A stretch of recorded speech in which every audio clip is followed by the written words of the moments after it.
अस्सलाम वालेकुम ख़वातीन व हज़रात, एक मरतबा फिर से आपकी खिदमत में हाजिर हैं एक नए मुल्क की सैर के लिए। मोअज़्ज़ज़ ख़वातीन व हज़रात, आज की इस वीडियो में हम आपको जनूबी अमेरिका के मशरकी सिमत में बुहेरा कैरिबियन में वाक़े एक खूबसूरत मुल्क की सैर करवाने जा रहे हैं, जिस मुल्क का नाम है बहामास। मोअज़्ज़ज़ ख़वातीन व हज़रात, 27 बड़े जज़ायर और 661 छोटे छोटे जज़ायर और 2387 समुद्री चट्टानों पर मुश्तमिल ये मुल्क क्यूबा के शुमाल में वाक़या है। मोअज़्ज़ज़ ख़वातीन व हज़रात, आज की ये वीडियो देखने वाले बहुत से दोस्त ऐसे भी होंगे जो इस मुल्क का नाम शायद जिंदगी में पहली मर्तबा सुन रहे होंगे। लिहाजा आज की इस वीडियो का बाकायदा आगाज करने से पहले हम सभी नए आने वाले दोस्तों से, जिन लोगों ने अभी तक यूट्यूब पे मौजूद हमारा ये चैनल ग्लोबल फैक्ट्स सब्सक्राइब नहीं किया, वो लोग इस चैनल को जरूर सब्सक्राइब कर लें और इसके साथ लगे घंटी के बटन को प्रेस करें और ऑल नोटिफिकेशन भी ऑन कर दें, ताकि मुस्तकबिल में भी इसी तरह की मालूमाती, सियाहती और तारीखी वीडियोस आपकी जिंदगी का हिस्सा बनती रहें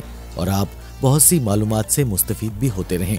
तो आइए नाज़रीन, बढ़ते हैं आज की वीडियो की तफसील की जानिब। मोअज़्ज़ज़ ख़वातीन व हज़रात, कहा जाता है कि जब मलका अज़ाबेला ने क्रिस्टोफर कोलंबस को नई दुनिया खोजने के सफर पर रवाना किया, तो बहामास वो पहला पड़ाव था जिसे उन्होंने यूरोप के बाद निकलने पर किया था और 1492 में कोलंबस बहामास के एक जजीरे पर लंगर अंदाज हुआ था। और ख़वातीन व हज़रात, बहामास के तमाम जजीरे जो आज इस मुल्क में वाक़या हैं, कोलंबस की आमद से लेकर 1648 तक गैर आबाद ही रहे। इसके बाद बरमूदा में मौजूद बरतानियों ने यहाँ आबाद होना शुरू कर दिया था, लेकिन दर हकीकत कोलंबस की आमद के वक्त इन जजीरों पर 30,000 के करीब अफराद मौजूद थे, जो कि मुकामी लोग पहले से इन जजीरों पर आबाद रहे थे। उन लोगों को टीनो नस्ल के लोग माना जाता था और इन्हें लोकीन कहा जाता था। और ख़वातीन व हज़रात, इन लोगों के बारे में मजीद कहा जाता है कि ये लोग 11वीं सदी ईस्वी से लेकर 12वीं सदी ईस्वी के दरमियान तक उंदलस से इन जजीरों पर आकर आबाद हुए थे। इन जजीरों में आबाद होने वाले आज के बहामास के जज़ायर क्यूबा और अमेरिका के कुछ हिस्से भी आते हैं, जहाँ पर मुसलमानों ने आकर सबसे पहले आबादकारी की थी और इन नए इलाकों का खोज भी लगाया था। मोअज़्ज़ज़ ख़वातीन व हज़रात, जैसा कि आप जानते हैं कि क्रिस्टोफर कोलंबस ने अमेरिका दरियाफ्त किया था, इस बात का तो सभी को अंदाजा है, लेकिन कोई ये नहीं जानता है कि जिस जहाज पर कोलंबस सफर कर रहा था, इस जहाज के दोनों मलाह मुसलमान थे और कोलंबस ने बहामास के जिस जजीरे पर सबसे पहले अपने जहाजों को लंगर अंदाज किया था, उस जजीरे को आज सान सेल्वाडोर के नाम से मकबूलियत हासिल हुई है। और ख़वातीन व हज़रात, यूरोपीय अवाम के दाखिले से और इन बीमारियों के दाखिले से जो यूरोपीय अक़वाम अपने साथ लेकर आई थी, यहाँ की मकामी आबादी भी इस बीमारियों से महफूज ना रह सकी थी और एक एक करके सभी लोकीन इस बीमारी की वजह से खत्म होते गए। और 17वीं सदी के अवाखिर में बहुत से यूरोपी इन जज़ायर पर आबाद होने से कतराते रहे। और ख़वातीन व हज़रात, 1670 में जब बादशाह चार्ल्स दोयम ने इन जज़ायर को अपनी मलकियत करार दिया था, तो इसके बाद बादशाह ने यहाँ पर तिजारत, टैक्स और गवर्नर के इख्तियारात किराए पर देना शुरू कर दिए थे। और ये जज़ायर ज्यादा आमदन ना देने की वजह से हुकूमती तवज्जो के हमेशा से मुंतजर ही रहे थे और इस मलकियत के दौरान बहामास बहरी कज़ाकों का घर बन गया था। स्मगलरों, डाकुओं और कातिलों के लिए ये सरजमीन कज़ाकों की जन्नत कहलाई जाने लगी और कज़ाकों ने बेशुमार जज़ायर पर अपनी मनमानियां करना शुरू कर दी थी। और फिर इस बात के पेश नज़र 1718 में बरतानवी मुसल्लह अफवाज ने इन जज़ायर की तरफ रुख किया और ख़वातीन व हज़रात, बरतानवी अफवाज का कंट्रोल संभालते ही 1718 में इसको बरतानवी कॉलोनी का दर्जा दे दिया गया था। और फिर 1775 में बाकायदा तौर पर शुरू होने वाली अमेरिका की जंगे आज़ादी में बरतानवियों को हार का सामना करना पड़ा था और हजारों की तादाद में ताजे बरतानिया के वफादारों और स्याफाम गुलामों ने बहामास और क्यूबा जैसे ममालिक का रुख किया। और फिर बरतानवी सल्तनत ने 1807 में गुलामों की तजारत को खत्म कर दिया, जिसके बाद बरतानवी शाही बैरिया के जहाजों से गुलामों को आज़ाद कर दिया गया था, जिनमें से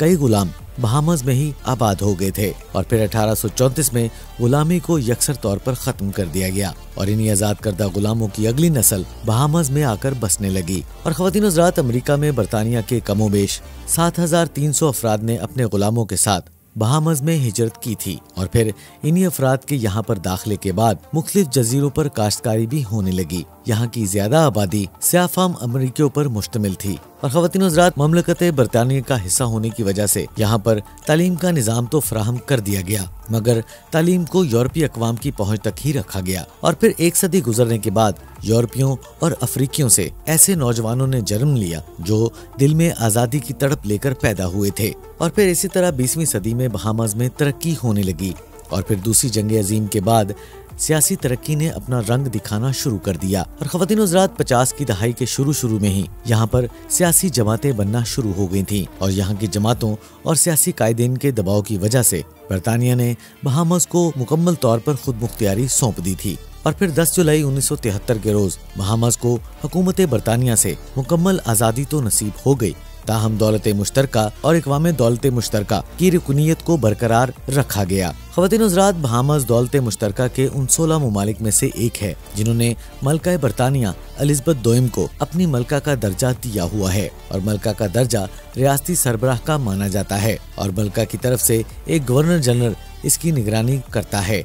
और ख़वातीन हज़रात, जोग्राफी लिहाज से कैरेबियन का हिस्सा न होने की वजह से बहामास कैरेबियन कम्युनिटी का हिस्सा है। अदलिया, इबादत और प्रेस इस मुल्क में मुकम्मल तौर पर आज़ाद हैं और नकलो हरकत और बोलचाल पर भी किसी किस्म की पाबंदी नहीं लगाई गई है और इस मुल्क के मुल्की कानून ज्यादातर बरतानवी कवानीन से अख्ज़ किए गए हैं। 13,943 मुरब्बा किलोमीटर रकबे पर फैला हुआ ये मुल्क अपने रकबे के एतबार से दुनिया का 155वां बड़ा मुल्क है, जबकि इस मुल्क की आबादी 3,91,232 अफराद पर मुश्तमिल है और आबादी के लिहाज से इस मुल्क का ज्यादा आबादी वाले ममालिक की फहरिस्त में 171वें नंबर पर शुमार होता है। और ख़वातीन हज़रात, मुल्क की आबादी के 85% अफराद अफ्रीकी गुलामों की नस्ल से परवान चढ़े हुए हैं, जबकि 12% यूरोपीय नस्ल से ताल्लुक रखने वाले लोग यहाँ पर आबाद हैं, जबकि बाकी 3% एशियाई और अफ्रीकी नस्ल के लोग यहाँ पर आबाद हैं। मोअज़्ज़ज़ ख़वातीन हज़रात, बहामास की मईशत के 2 अहम सतून सियाहत और समुंदर पार मुआशी सहूलियात हैं, ताहम तालीम और सेहत आमा, हाउसिंग, बैनुल-अक़वामी पैमाने पर मुनशियात की स्मगलिंग और गैर कानूनी तरीके से आने वाले तारकीन वतन जैसे अहम मसाइल इस मुल्क को दरपेश हैं। ख़वातीन हज़रात, बहामास दौलत मुश्तरका का एक रुकन मुल्क और एक खुद मुख्तार मुल्क है और ख़वातीन हज़रात, सियासी और कानूनी निज़ाम ज्यादातर बरतानिया के कानून से ही निकला है। बरतानिया में पार्लिमानी जमहूरियत है, बहामास में पार्लिमानी जमहूरी निज़ाम है और प्रोग्रेसिव लिबरल पार्टी यहाँ पर काम कर रही है और फिकस आमदनी के एतबार से बहामास शुमाली अमेरिका में अमेरिका और कनाडा के बाद तीसरा अमीर तरीन मुल्क शुमार किया जाता है और सियाफाम आबादी की भारी अक्सरियत वाले ममालिक में बहामास सबसे अमीर मुल्क है। यहाँ पर फीकस मजमुई आमदनी 26,005 अमेरिकी डॉलर्स है, जबकि इस मुल्क की मजमुई पैदावार 9.792 बिलियन US डॉलर्स है। ख़वातीन हज़रात, नसाओ इस मुल्क का दारुल हुकूमत और सबसे बड़ा शहर होने का एजाज भी रखता है और 1670 में पहली मर्तबा इस शहर की बुनियाद चार्ल्स टाउन के नाम से रखी गई थी, लेकिन 1694 में हस्पानवी बागियों की जानिब से इस शहर को आग लगाकर राख का ढेर बना दिया गया था और 1695 में इसे नसाओ में तब्दील करते हुए इसे शहर के तमाम हकूक फराहम कर दिए गए थे और एक नए सिरे से शहर को तामीर किया गया था। ख़वातीन हज़रात, आज का नसाओ 207 मुरब्बा किलोमीटर रकबे पर फैला हुआ है और अपने अंदर तकरीबन 2,80,000 अफराद को समोए हुए है और ख़वातीन हज़रात, हॉलीवुड की बेशुमार फिल्में इस शहर में अक्सबंद हो चुकी हैं और बहामास की करेंसी को बहामासी डॉलर कहा जाता है। और ख़वातीन हज़रात, हैरत की बात तो ये है कि बहामास की करेंसी और अमेरिकी डॉलर की वैल्यू तकरीबन एक जैसी है। आजकल बहामास का डॉलर पाकिस्तानी 123 रुपयों के बराबर है, जबकि इंडियन रुपयों में ये आदाद 72 रुपयों में चले जाते हैं। और ख़वातीन हज़रात, इस मुल्क की अपनी करेंसी होने के बावजूद भी ज्यादातर यहाँ पर अमेरिकी डॉलर्स का ही इस्तेमाल किया जाता है। बहामासी करेंसी का इस्तेमाल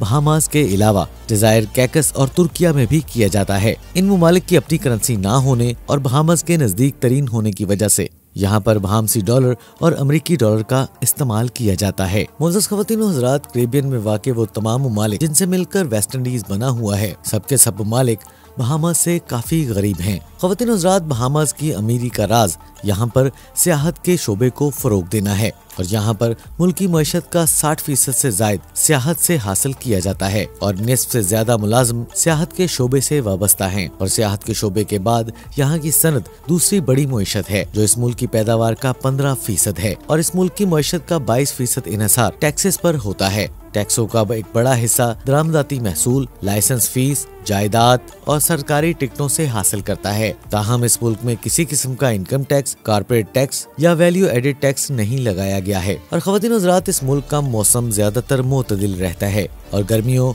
और खिजां के मौसम में हरिकेन यानी समुद्री तूफान यहाँ से गुजरते हैं। और ख़वातीन हज़रात, आज तक इस मुल्क का दर्जा हरारत 0 डिग्री सेंटीग्रेड तक नहीं पहुँचा है। हाँ, अलबत्ता 2-3 सेंटीग्रेड तक जरूर पहुंचा है। और ख़वातीन हज़रात 1977 में फ्री पोर्ट के मुकाम पर बारिश के साथ साथ मामूली बर्फबारी भी यहाँ पर देखी गई है। ताहम दोबारा ये नज़ारा देखना यहाँ के बासियों के लिए फकत एक ख्वाब बनकर रह गया है। मोअज़्ज़िज़ दोस्तों, बहामास दुनिया के 28 ममालिक में से एक है जहाँ पर आज भी सजाए मौत दी जाती है। और मोअज़्ज़िज़ ख़वातीन हज़रात, यहाँ का सबसे मशहूर सी फूड कंच का है। कंच दरअसल केकड़ों की एक किस्म को कहते हैं। और ख़वातीन हज़रात, बहामास के 700 जजीरों में सिर्फ 300 जजीरे ही आबाद हैं।